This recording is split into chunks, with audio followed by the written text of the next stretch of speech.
расследование теракта в Крокусе.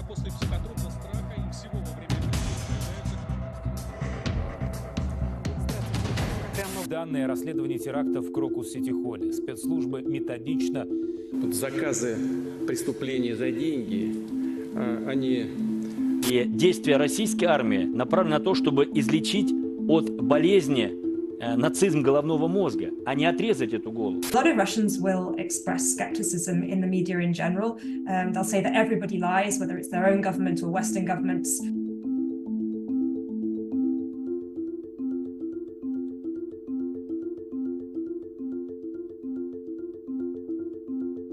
Надо усилить сотрудничество в рамках союзного государства, а на совещании в правительстве обсуждали, как сохранить... Везде полная версия, в Телеграме сокращенная.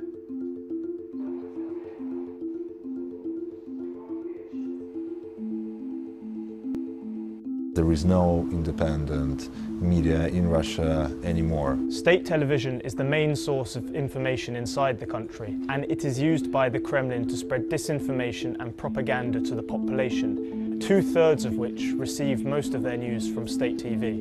Бандеровской нацистской власти против российского народа, против русскоговорящих, против тех, кто не принимает ЛГБТ, трансгендер, нацистские ценности.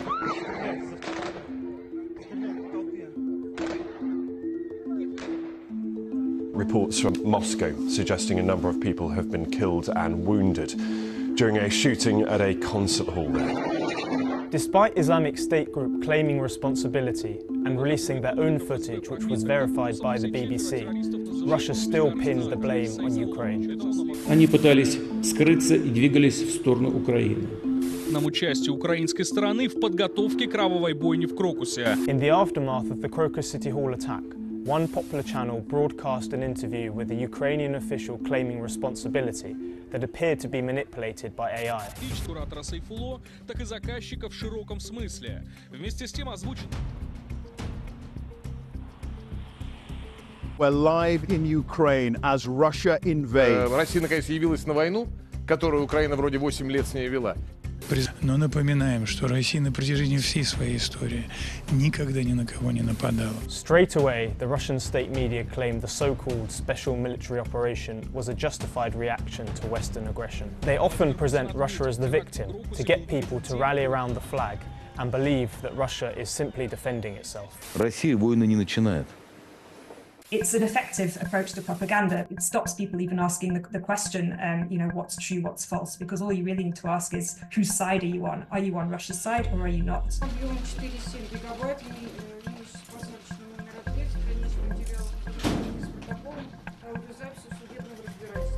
There have been some really quite shocking examples of the new laws in Russia being applied, and just for a couple of social media posts, they might find themselves facing a long prison sentence.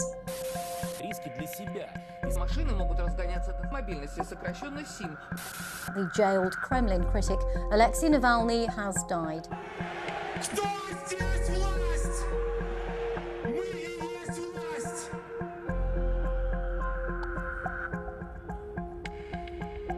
While this was a major news story across the globe, Russian state media either didn't mention it at all, or it was buried deep into programs and given just a few seconds of coverage. В колонии умер Алексей Навальный. Presenters disregarded his political significance, didn't show any photographs of him. Tried to keep his name out of the news, so for the median Russian TV viewer, he won't be a sort of significant figure really, and that the approach that they've taken towards his death basically encourages continued ignorance.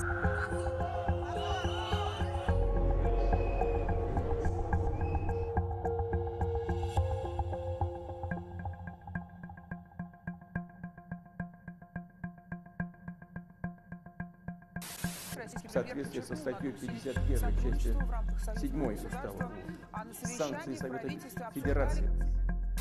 So the Russian state invests a lot of money in TV propaganda, and they've, I guess, perfected the art of creating the illusion of debate on TV. И машиной, и жильем. Белый Рено продали отец и два сына из... Обещают около 20 градусов. The Kremlin has a toolkit at its disposal to restrict viewers' access to independent information, though it's not impossible, as VPNs can allow people to visit blocked websites.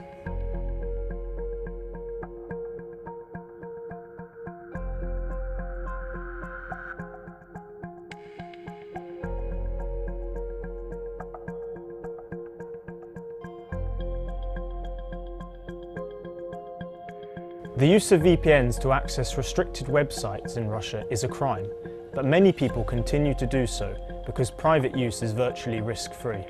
Independent Russian media like Meduza have published tips on how to use VPNs, and doing this risks prosecution.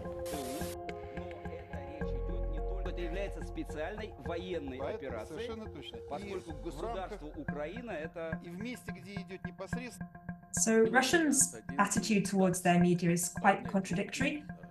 Many of them will say that they don't trust the state media, they don't trust state television, and that they understand that it's propagandistic. But at the same time, I found in my research that they will still internalize a lot of the key messages of the state, and particularly this idea that the West is Russia's enemy.